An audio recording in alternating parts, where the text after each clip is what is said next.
Ya, saludar a todos y todas quienes están a esta hora ya viendo esta pequeña cápsula, ¿no es cierto?, de conversación histórica que vamos a generar el día de hoy. Eh, bueno, este ciclo de conversaciones que estamos partiendo es básicamente vamos a ir abordando diferentes eh, hechos históricos que se han sucedido en nuestra provincia, en nuestra comuna de Alcagüe, con un historiador, profesor, chilote de San Juan, don Nelson Bamonde. Y saludar, Nelson, ¿cómo estás? Bien, pues, Franco, aquí al pie del cañón. Así que un gusto compartir contigo bueno, a través de hoy día de las ventajas que nos da la tecnología, poder también saludar a la gente de Alcagüe, de Chiloé, a los amantes de nuestra cultura. Y esos son los temas que a nosotros siempre nos convocan, así que un placer compartir contigo nuevamente. Uno de los hechos históricos yo creo que más relevantes y de los cuales más se recuerda y también de los cuales más le debemos es un hecho que ocurrió en nuestra comuna de Alcagüe, específicamente en el sector de Mocopulli, la batalla de Mocopulli, en el contexto, ¿no es cierto?, de los intentos de la nación chilena en generar la anexión del territorio insular a, como dije anteriormente, a Chile. Para entrar en conversación, Nelson, un investigador, una persona que ha estudiado mucho estos temas, cuéntanos un poco en qué los contextos, el contexto en que se genera este notable hecho histórico. Bueno, sucedió hace 199 años, en 1824, que se produce la segunda campaña por intentar, de parte de la República de Chile, anexar el archipiélago de Chiloé a la naciente república. Recordemos que esto se logra definitivamente en 1826. Eh, y bueno, esto había sido una guerra larga de independencia que había partido, como todos sabemos, en un proceso en 1810, y donde Chiloé cobra protagonismo eh, dentro de estas guerras por la independencia, porque en 1813 el virrey de aquel entonces envía un contingente de oficiales que llegan en enero de 1813 a Chiloé. En ese tiempo la sede del gobierno era Ancud, pero se conocía como San Carlos, el puerto de San Carlos, y allí vienen con la instrucción de reclutar tanto a soldados de tropa como a milicias del archipiélago para iniciar la reconquista de Chile, es decir, sofocar este intento de independencia que estaban produciendo sobre todo los hermanos Carrera, y es así como se forma un contingente de más de 1.200 soldados que después Chiloé va a seguir enviando. En ese mismo año llegan a más de 2.000 los chilotes que están combatiendo junto con valdivianos desde Concepción hacia el norte, y esto termina con un desastre en Rancagua. Después los chilotes siguen combatiendo en Perú, los distintos batallones, en fin. Pasan muchas cosas. Viene el famoso cruce de los Andes, ¿cierto? El Ejército Libertador.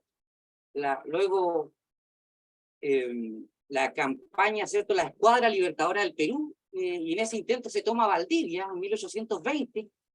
Y resulta que Chile ya se había independizado en 1818. Valdivia había sido conquistado por Cochrane en 1820. Ese mismo año intenta tomar el Fuerte Agüey. Ese es el primer intento de conquista de Chiloé. Y pasarían 4 años para que se produzca lo que nosotros, bueno, recordamos cada año, que es el desembarco en Talcahué y el combate de Mocupulli. 1824. El 1824, claro, el desembarco de tropas chilenas se produce a eso de las 3 de la tarde del 31 de marzo de 1824, y el combate en Mocupulli se va a producir al otro día, el 1 de abril, pasada las 1 de la tarde de ese año.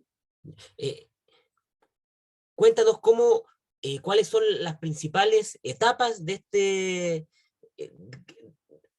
para llegar al desenlace de la batalla de Mocopuyi, ¿no es cierto? Empieza con el desembarco, posterior a eso, ¿qué prosigue? Claro, mira, lo que pasa es que primero estaba el plan de Freire. Freire arma una flota con más de 2.000 soldados, 2.500, incluyendo la marinería, que sale de Valparaíso, se juntan luego con más tropas en la isla Quiriquina, luego viajan a Valdivia, y a mediados de marzo ya están llegando a Chiloé, de 1824. El Ya, plan era atacar con esas cuadras de buques de guerra y transportes directamente el puerto de Ancud, que estaba defendido por fuertes y baterías.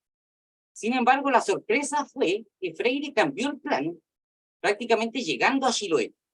En vez de, como el buque insignia comandaba la flota, en vez de entrar a punta de cañonazo al puerto de San Carlos, gira bruscamente hacia el canal de Chacao y se va a fondear a lo que hoy día es la bahía de Cailín. Bueno, el resto de la escuadra lo sigue, y a continuación Freire le cuenta que él cambió los planes y que la idea es atacar no a Ancud de frente, como lo había intentado hacer Cochrane en 1820 con el caso del Fuerte de Awi, sino que pensaba él que tenía tantos soldados, 2.500, que por donde atacara a los quiero realistas ser de victorioso. Chiloé, los podía vencer. Entonces decidió dividir su tropa en dos cuerpos, uno que atacaría por Dalcahue y otro que atacaría cerca de Pudeto, previa conquista de las baterías y el fuerte de Chacao. Respecto a estos dos bandos, tanto el que se encuentra en nuestro archipiélago de Chiloé como los independentistas, ¿no es cierto? Quería consultarte sobre los liderazgos y las figuras claves que hay dentro de estos dos bandos. Bueno, comandaba bueno, empecemos por los locales, comandaba la provincia de Chiloé desde el año 1818, don Antonio de Quintanilla, quien gobernó, fue el último gobernador de Chiloé hasta 1826. Bueno, quien comandó las milicias chilotas en todo lo que fue las acciones de Dalcahue y Mocopuyi fue don José Rodríguez Ballesteros, junto con José Hurtado. Todos ellos oficiales que habían combatido en Chile en las acciones anteriores de la Patria Vieja, de la Reconquista, y que después se habían replegado al último reducto español aquí en Sudamérica. Y por el lado chileno, bueno, quien comandaba la escuadra era nada menos que el director supremo, don Ramón Freire, quien aquí en Talcahué lo recuerda con un busto en la plaza, ¿cierto? Hay una calle principal de la ciudad que tiene el nombre de Ramón Freire, fue director supremo. Él pidió permiso al Congreso, dejó el cargo en aquel momento para comandar directamente esta expedición. Era tan importante. Venía con los mejores tropas que habían combatido en Perú, junto con contra el virrey. Y bueno, ya luego vamos a contar un poquito cómo se comandaba los cuerpos chilenos, digamos, en el combate mismo, pero el tema es que el plan era desembarcar en Dalcahue y desde allí tomar el camino de Caicumeo con rumbo hacia Ancud y atacar Ancud por el sur, mientras el otro grupo atacaría Ancud por el norte. Un paréntesis, ¿podemos mostrar un poco de infografía que tenías por ahí para que Mientras vamos vayamos conversando. graficando todos los movimientos que se realizaron en esta campaña? Sí, allí se ve ya. Este es un mapa de fines del siglo XVIII, firmado por José Hurtado, que muestra el camino nuevo, recién abierto. ¿Elvi? ¿Ves? Ya, ¿Me escuchas? Sí. sí, el camino, Ya. Bueno, estábamos conversando anteriormente que el camino Caicumeo era el trazado que se ve justo en mitad del archipiélago que, claro. que atravesaba completamente el territorio chilote. Es que claro, mira, la provincia de Chiloé tenía como capital Castro, fundado en 1567, ¿cierto? Aquí. ¿Sí? Luego estaba Chacao en la parte norte, luego Ancud se funda en 1768, pero los viajes durante la colonia para ir al puerto de Chacao, desde toda la costa, eran por la playa o navegando. Ya. Por razones defensivas, a fines del siglo XVIII, 1787, 1788, entre milicias, trabajo de indígenas, se logra abrir el camino de Castro, la antigua capital de Chiloé, allí se ve Castro. El camino va por la mitad de la isla hasta la antigua Ruta 5 del siglo XVIII. Y el camino original es el que va a ir por el lado derecho. Pero si ustedes se fijan ahí en el detalle, dice desecho o atajo, por donde se evitan las ciénagas y se acorta el camino con tantas varas. Se dice camino nuevo de Cayu Pumeo o de las 6 ciénagas. Cayu significa 6, mapudungun. Y ahí están. Bueno, el asunto era ese.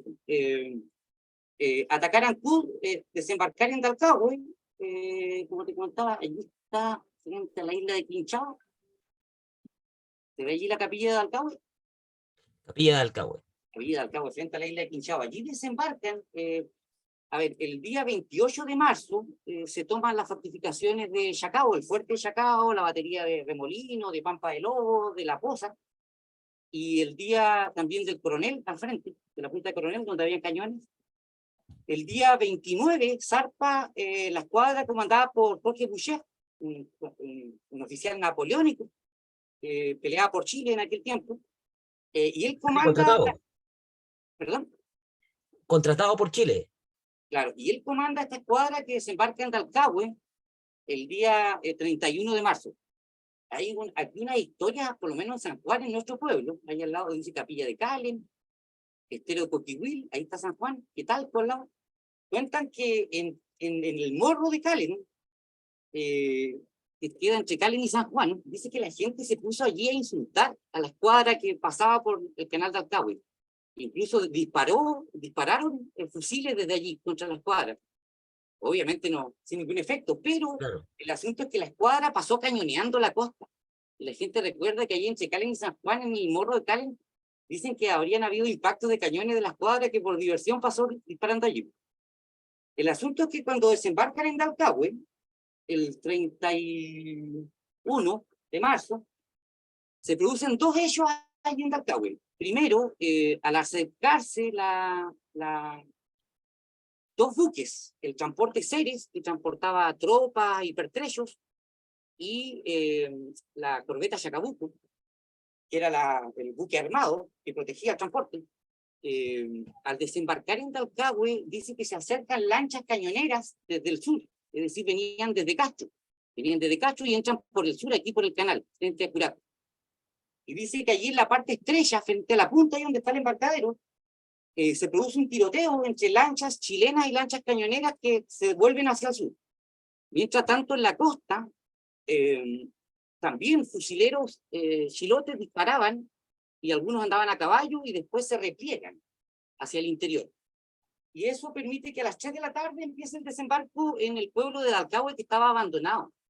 La gente de Dalcahue había huido, se había escondido en los montes cercanos, y el pueblo estuvo abandonado y allí se acampó esa noche. Al otro día se pasó revista, se le dieron 20 cartuchos a cada soldado.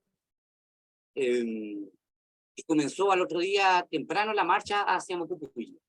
En cuanto al equipamiento que el ejército independentista que llegó a Dalcahue poseía, ¿cuáles eran los principales artefactos que traían para este combate? Bueno, venían básicamente 3 grupos que más o menos conformaron unos 1000 soldados chilenos, los que se embarcaron en Dalcahue, cerca de 1000, entre 900 y 1000. Un grupo comandado por la Vanguardia, la primera compañía, comandada por un inglés, por Vic Tupper. El centro, comandado por el comandante Jorge Boucher, que también tomó Valdivia, se había tomado antes Osorno, eran compadres, follaban, y la retaguardia iba comandada por Rondizoni. Te iba a comentar algo muy interesante, que siempre se habla del camino histórico. Tú has visto que el camino entre Dalcahue y Astillero, hay un sector ahí llegando a Coñucoihue que dice camino histórico. Rodrigo, por supuesto que sí. Se dice que por allí subió por allí subió ¿cómo se llama? El ejército chileno hacia Mocopuyi. Y te quería mostrar algo. Y no, allí lo que ocurrió es que por eso quería mostrarte, perdón, una fotografía allí de la costa. Allí ocurrió algo distinto. Históricamente se piensa, valga la redundancia, que el camino histórico fue donde subieron las tropas chilenas para combatir en este Exacto, hecho de mira, Mocopuy. exacto, mira.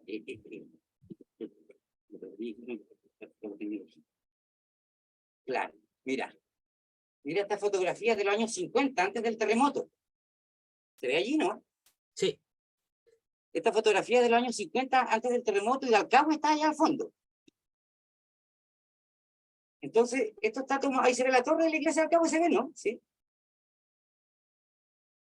Ese sí, pueblo clarito, era por el que supuesto. ese pueblo estaba abandonado cuando se produce el desembarco. Y aquí en medio del canal, en la parte angosta, se produjo el tiroteo entre las lanchas cañoneras. Y aquí en la parte izquierda que yo estoy mostrando, por allí se puso la milicia chilota disparando contra los chilenos para evitar el desembarco. Es por ello que son las milicias chilotas las que en realidad suben por el camino histórico hacia Mocopuyi y Para allí deciden emboscar a esperar, los chilenos buscar, al día siguiente. claro. En Se tiene, cambio, el camino ¿ya? a Mocopuyi, que era el empalme entre la capilla de Dalcahue y el cruce con el camino de Caicumeo, que era lo que pretendía hacer los chilenos, en realidad ellos subieron por Dalcahue, ellos subieron directamente por la avenida Mocopuyi La hacia vida que Mocopuyi, claro. exacto. Y allí fueron emboscados allá en esa zona, la herradura. Mira, te Claro, en el quería... contexto también de que el camino que actualmente es camino histórico era un territorio lógicamente más manejado por los habitantes de Chiloé. Los locales, claro, los locales a todo esto se Sí, alimentaban de ulpo, de harina tostada, y unas papas que andaban trayendo, esa era la milicia chilota. Se ve aquí un mapa del ferrocarril, ¿no? sí, Mira, si hacemos acercamiento,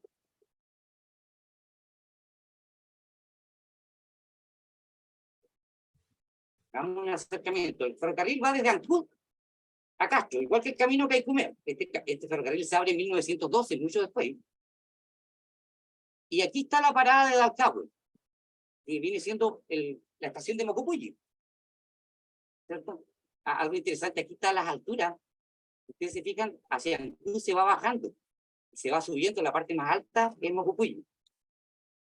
Ahí son las alturas más altas por donde pasaba el ferrocarril. Y allí se ve, lo que allí se ve en color rojo son las estaciones y el trazado del ferrocarril, ¿cierto? Y lo que se ve arribita, hacia el este, es el camino de Caicumeo. Dice ahí camino de Caicumeo. Entonces el ferrocarril, el camino Caicumeo y la ruta 5 no son los mismos caminos. Pasa por los altos de Pindapuyi, y aquí está. Uno viene desde Castro el camino Caicumeo, pero ahí en Dalcahue es la avenida Mocopuyi por donde se subía al empalme. Y aquí, llegando al cruce, se produce el combate el de abril. de abril. Sí. Ya, después de este desembarco, después de este fallido intento de no desembarco de las tropas chilenas de parte de los chilotes, se produce el establecimiento por una noche, ¿no es cierto?, del ejército independentista en Dalcahue. Los chilotes suben por camino histórico, ¿no es cierto?, para generar la espera y la emboscada posterior eh, hacia el ejército independentista. Al otro día, ¿no es cierto?, hacen revista, entregan los cartuchos, entregan la implementación, suben por Avenida Mocopuyi, nos quedamos ahí. Sí. ¿Qué sigue después de esos hechos? Las tres columnas, la que dirigía Victúper con el 1, el 8 que dirigía Boucher y Rondizoni, marchan en columna. El camino era un camino angosto. O sea, el lugar fue elegido para una emboscada. Luego se va a producir el combate, pero en realidad lo que se hizo y planificó fue una emboscada. Se conocía el lugar, se sabía que el único acceso al camino de Caicumeo era un estrecho sendero, que además en la época del año había llovido, y esas son las ciénagas de Mocopuyi, ahí llegando a la curva, Y resulta que, Llegando a la curva después de Mocupulli Bajo. claro, a eso de las 12 del día iban marchando en columnas de a dos, como fila india, pero en columnas de a dos soldados. Ese era lo que permitía el ancho del camino. Un camino, Y una dice huella. que a eso de las 12, cuando ya llegan al bajo, que donde, si bien es cierto, era un claro, pero era un pantano en aquel tiempo, allí descansan hasta las 1:30 el ejército chileno. Y dice que iban al son dice que iban al son de banda, de la banda militar, iba tocando cajas y pífanos para divertir a la tropa. Entonces ahí uno va pensando también en los distintos errores que cometió la tropa chilena. Imagínate, van a ser emboscados, no lo saben, no han desplegado escuadrones o soldados que vayan en avanzada, van marchando en fila, casi como un desfile, y durante esa hora y media que descansan en el Bajo Mocupulli, toca la banda. Y mientras tanto, ya a esas alturas, al mediodía, cuando llegaron al Bajo Mocupulli, ya estaban a tiro de fusil de los chilotes, que a todo esto sabían que iban a subir por Mocupulli porque habían dejado, si bien es cierto, el pueblo de Alcagüe estaba vacío, habían dejado 2 espías. Y esos 2 espías, a eso de las 11 de la mañana, llegan a Mocupulli diciendo que vienen subiendo por el camino hacia Mocupulli. Y bueno, allí en la partecita, en la parte alta, subiendo la curva, todavía la gente le llama el cañoncito, porque la única pieza de artillería que participó en el combate es un cañón que estaba puesto ahí en la boca del camino. Bueno, uno de los operarios de ese cañoncito fue el tatarabuelo de mi madre, de Doris Barría, don Cayetano Barría Miranda, quien quedó herido en ese combate con impacto de bala. Bueno, después sobrevivió y tuvo una descendencia muy fructífera. Y bueno, y de San Juan también, a propósito, un paréntesis, también recordar a don Evaristo Ojeda también, que fue muy amigo y compadre con don Cayetano, y ellos fueron de los que mi pueblo se recuerda que combatieron ahí en Mocupulli, pero en realidad combatieron milicias de Quinchao, de Alcagüe, de Castro, de Putemón, de distintas partes de Chiloé. Por ahí no tendrás imágenes actuales de los sectores donde estamos hablando de la Ciénaga, de donde estaba el cañoncito, de donde se ubicaron también los chilotes Mira, para generar esta emboscada. esto fue medio a la rápida, una pequeña carpetita aquí con imágenes, pero bueno, ahí sería un cañón de campaña, una pieza de menor calibre, que en este caso se cargaba con metralla, es decir, con distintos, hasta piedra le ponían para, tal como una escopeta, por objetivo causar el mayor impacto posible con distintos tipos de municiones. Bueno, allí, bueno, todos conocen el cruce Mocupulli, ¿cierto? Allí en la fotografía, en realidad lo que se ve al fondo es el monolito, allí se alcanza a distinguir, ¿cierto? Donde los profesores, hace varias décadas atrás, levantaron allí un recordatorio de que allí ocurrió el combate en Mocupulli. ¿Se ve la fotografía, no? Bueno, Se ve claramente. desde estos altos comandaba a las milicias, desde esos altos, habían no solamente gente avistando, sino también fusileros disparando desde los altos, estaban amarrados a los árboles desde la noche anterior, y otros, por supuesto, en distintos lugares, detrás de troncos, aprovechando todas las ventajas del terreno, y desde allí el combate se libró aquí hacia el lado izquierdo. A ver, esta foto está medio desordenada. Bueno, ahí se alcanza a ver unos uniformes de milicias, ¿no? Como para hacerse una idea de cómo se vestían los, los realistas en aquel tiempo. Así se ve. Sí se ve. Mira, bueno, todo esto allí un esquema de las lanchas cañoneras utilizadas para evitar el desembarco en Talcahué. ¿Cómo fue el desenlace de esta emboscada, de esta batalla que en realidad no duró Mira, más, no duró un lapso largo de tiempo? mira, voy a pasar fotos muy rápido. Mira, el combate empezó, bueno, a eso de las 1:30 de la tarde, cuando se reanuda la marcha, dan los primeros pasos y cae una granizada de balas sobre las tropas chilenas. El asunto es que en menos de 2 horas Los chilenos tienen más de 90 muertos, 200 heridos, 14 oficiales caídos, entre ellos 4 muertos en el mismo campo de batalla. Fue un desastre, se peleó hasta la tarde. Entre los chilotes se cree que cayeron entre bajas más o menos unas 120, 200.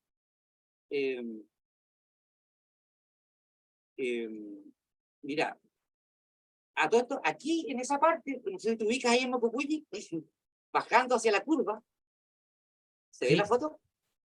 Por allí estuvo el cañoncito que fue el único cañoncito que había. Mira, hay otras fotos aquí del sector. Esta es la zona donde se peleó, ahí en Mocopulli, allá abajo. Lo que tenemos que pensar es que la parte de abajo era un pantano, por donde, mira, los chilotes eligieron el lugar donde iba a ser la emboscada porque primero los chilenos solo podían transitar por el camino. Tenían hacia el lado oeste todos los montes y tenían hacia el lado este el pantano. Entonces tenían que pasar por el camino y allí los estaban esperando. Allí más o menos se ve el camino desde Dalcahue, de donde más o menos estaban esperando los chilotes que crucen ellos. Allá abajo se empezó a pelear, allá abajo en el llano. Bueno, a todo esto, a las primeras descargas, ya se pasó a pelear directamente cuerpo a cuerpo, es decir, se caló bayoneta.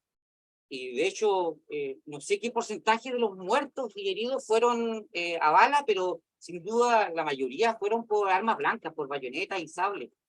Incluso, bueno, aquí se recuerda siempre también la participación de un batallón de volteadores, le llamaban, ¿cierto? Que eran unos huilliches de Cucao, que fueron a ayudar a cargar pólvora, municiones, y finalmente también quiere se les decir la palabra proveyó volteador. de unos garrotes con los que ellos peleaban. Aquí se ve que esta es la herradura que le llaman a los chilenos en sus crónicas, donde ellos no podían subir, tenían que pasar por este pantano. Allá al fondo, en esa parte verdecita, estaba la subida al camino, el camioncito. Por acá tenían que cruzar ellos. El camino bordeando el cerro se abrió después. Allí se ve, allá arriba estaba el cañoncito y por allí subía el camino. Allí se ve más o menos la zona donde ellos tuvieron que pasar, ¿cierto? Y a la izquierda estaban los chilotes emboscados y frente al camino. Las bajas independentistas, ¿en cuánto número de cuántas hablamos? Ahora entiendo que por aquí se han construido casas. ¿Entiendes? Ahí se ve la subida al camino, hay una pequeña depresión allí, por allí subía el camino por donde estaba el cañoncito allá arriba. Por eso acá combatió don Cayetano Barriga. Perdón. Te preguntaba en torno a las bajas independentistas, ¿de cuántas estamos hablando de esto, en este lapso de 2 horas de combate?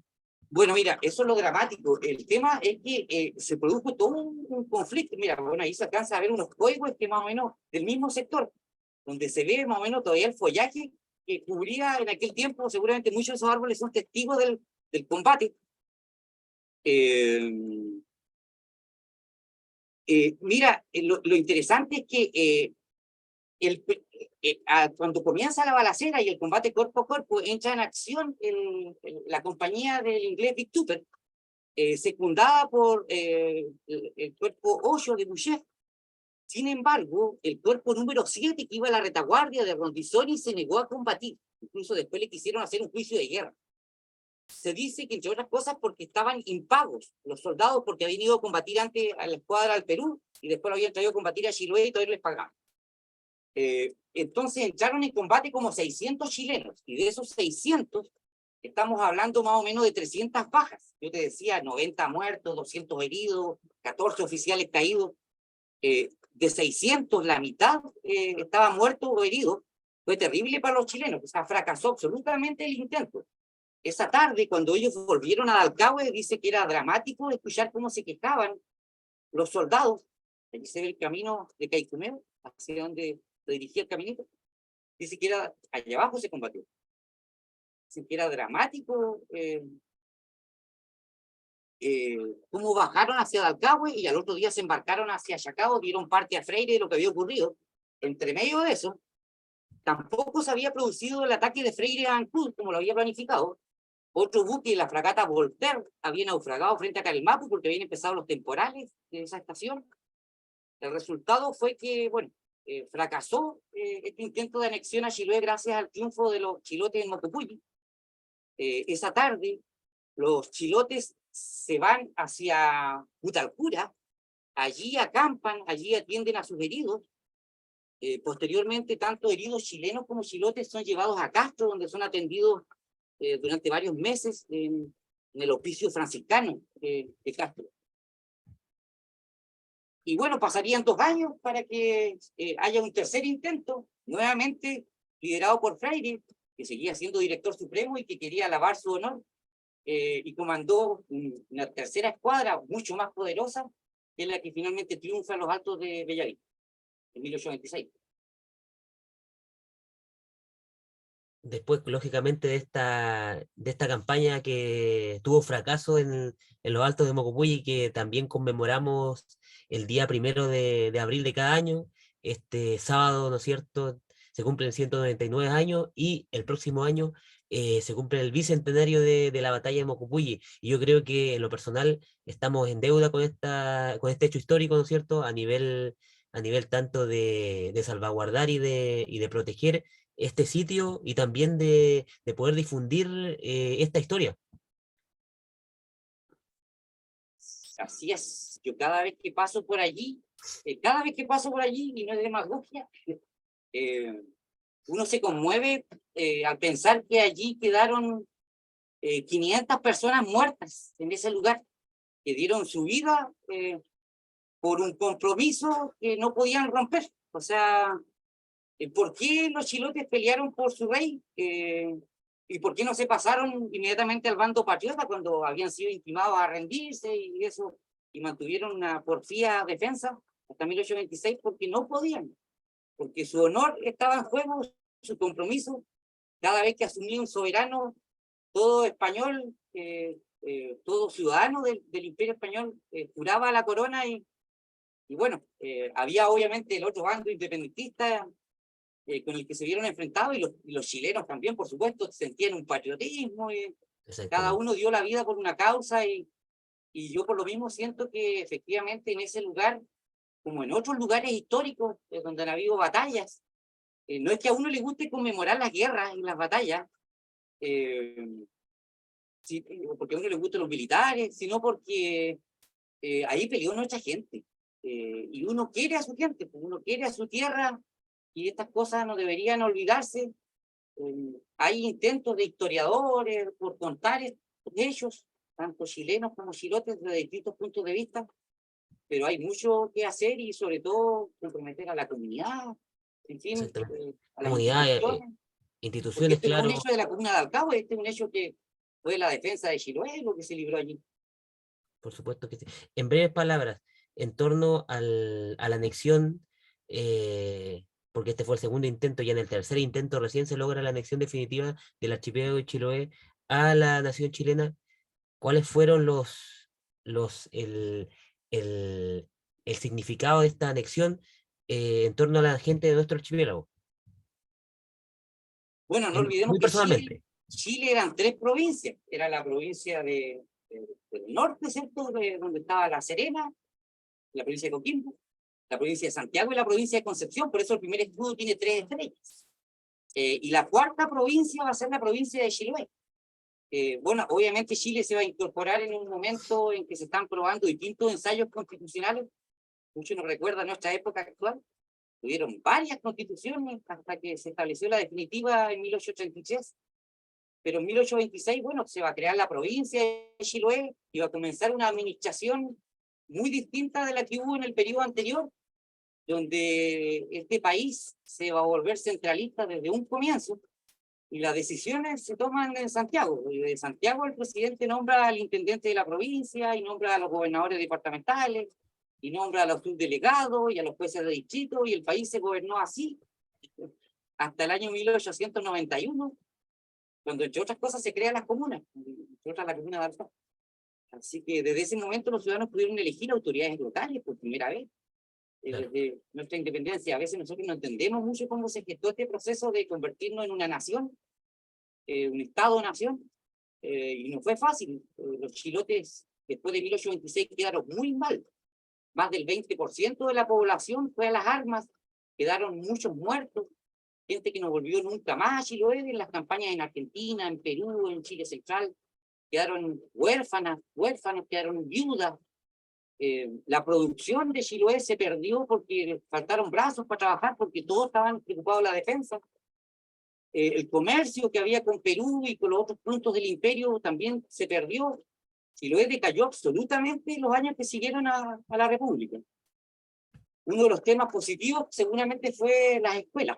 Una de las cosas que hizo el primer intendente, el primer gobernador de Chiloé, Santiago Aldunate, fue crear escuelas públicas y bueno, seguramente esa es una de las obras positivas, pero la verdad es que a Chiloé le costó recuperarse de este esfuerzo que hizo por el fidelismo al rey Fernando VII.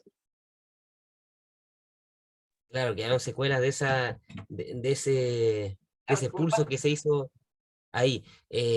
Yo creo que hay cosas positivas y negativas respecto a esta anexión. Actualmente también seguimos en esa lógica como país de centralismo también, eh, pero como dije anteriormente, yo creo que los hechos históricos, y como dijiste tú, no es porque se celebren o las guerras, sino que tienen una significancia mucho más profunda que va en torno a que gente de nuestro territorio fue protagonista de un hecho histórico, que en este caso es la batalla de Mocopulli. Así que yo creo que como las instituciones, autoridades, casas de estudio también, yo creo que están en deuda con este acontecimiento en el contexto también del próximo bicentenario de Chiloé, y en el contexto también del próximo bicentenario de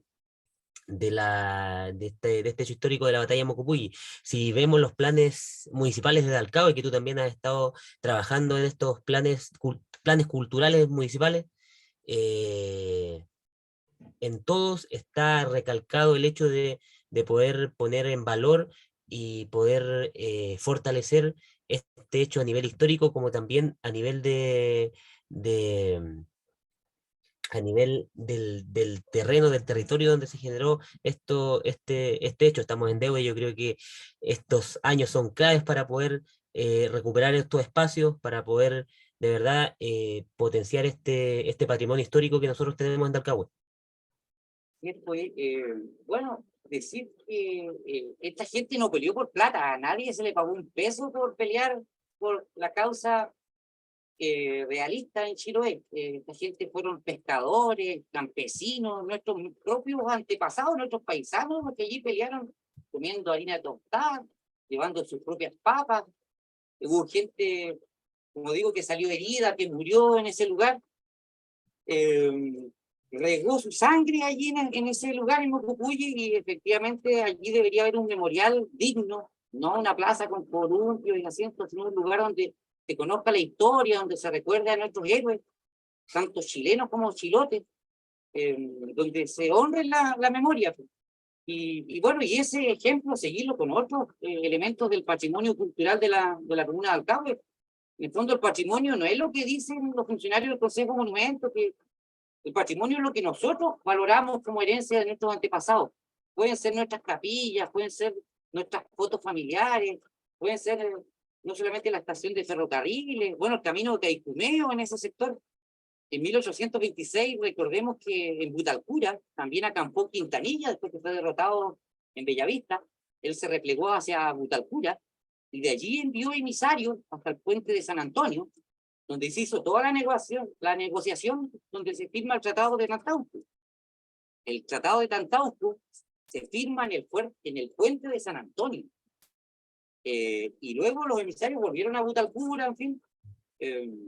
Y así hay muchos otros lugares históricos en la comuna de Alcagüe de los que podemos conversar otros días y elementos de nuestra cultura que son parte de nuestra identidad, que aunque uno a veces viva lejos de su tierra, uno no se puede llevar su patrimonio, pero uno carga con esa identidad, con esa herencia, esas vivencias y el compromiso de transmitírselo esto también a las futuras generaciones, a nuestros amigos, a la gente que se interesa por estas cosas.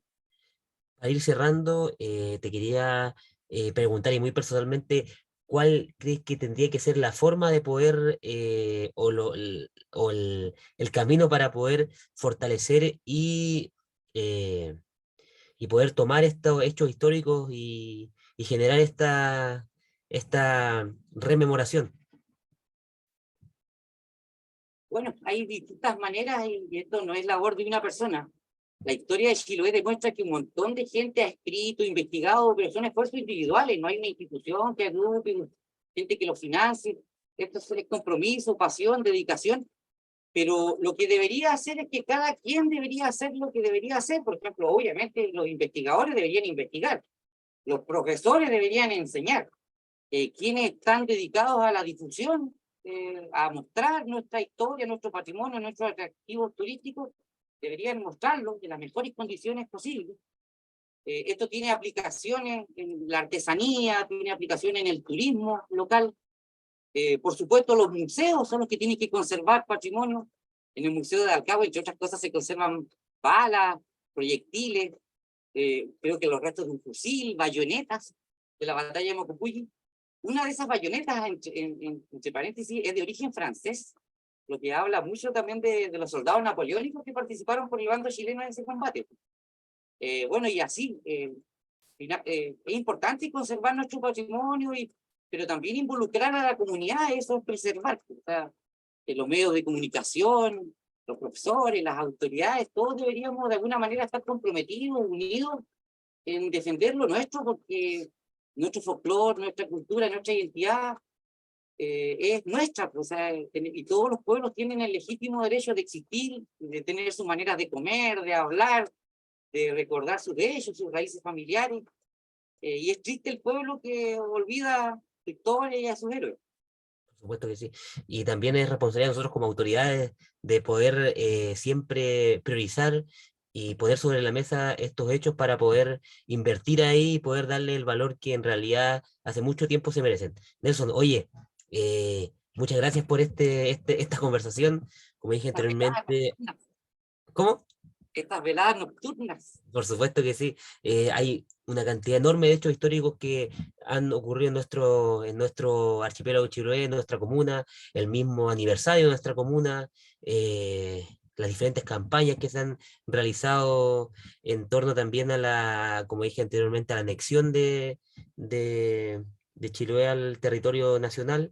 Y la idea es poder seguir conversando, poder conversando, poder seguir exponiendo estos temas para que a través de las diferentes plataformas puedan tener acceso las diferentes personas que ocupan estos medios. Así que esperamos poder estar de vuelta conversando y de otro tema que en realidad hoy tocó hablar sobre la batalla de Mocugüey en el contexto también de los 199 años que el día sábado se conmemoran y poder abrir también dar el puntapié inicial para un abanico de temas que son súper relevantes en nuestra comuna y en nuestra provincia. Así es, oye, no, gracias a ti por esta posibilidad de conversar. Nosotros lo conversamos un día y surgió así, no le dimos tanta vuelta y nada, te agradezco a ti que también como vecino y autoridad comunal tenga esta sensibilidad por los temas culturales, porque la cultura no es puro canto y baile, hay otras expresiones contemporáneas también, ¿cierto? Del arte y la cultura que todos los ciudadanos tienen el derecho de disfrutar y como te decía, todos tenemos que hacer esfuerzos por crecer como pueblo, por desarrollarnos como comunidad y si queremos que este sea un país multicultural, donde cada región tenga su expresión, no tenemos que dejar que lo nuestro muera porque eso es nuestro, y si a nosotros eso no nos interesa, no nos interesará a nadie. Así que Nelson, nos juntaremos otro día y por supuesto que un sí. placer compartir contigo un rato una conversa. Así que ahí, para quien haya visto esta pequeña conversación, lo Queda un año para que se comparta en sus redes sociales también. no, te decía que queda un año para que se conmemore los 200 años de Mocopulli, así que ojalá Esperamos que que, creten alguna de las ideas que estamos por supuesto que trabajando sí. con Vamos, distintas vamos a personas impulsarla. y, pucha, eh, es por honrar, como te decía, la memoria de nuestros antepasados y nuestra historia.